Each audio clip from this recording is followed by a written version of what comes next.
Hello friends, welcome back to my channel Sampa's diary. তো আমি অনেক দিন পর দিদির বাড়িতে এলাম, যদিও বা সেটা ছোট্ট একটা কাজের সূত্রে। তো দিদির বাড়িতে কলকাতায় এসে একটু ঘুরতে বেরাবো না, সেটা কি হয় কখনো?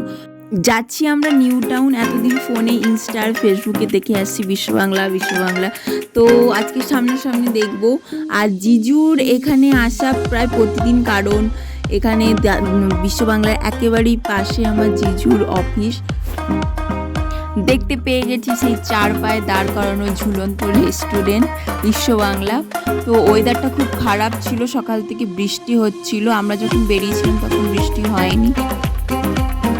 এখানটা সবাই বসে আড্ডা মারে, কিন্তু এখানে বৃষ্টির জন্য পুরো মাটি ভেজা ছিল, যেখানে সেখানে জল জমেছিল, তাই আমরা বসতে পারিনি। দাঁড়িয়ে এক দুটো ছবি তুলেছি। আর এখানে আমার জিজু ফোনে কাজ করেই যাচ্ছে।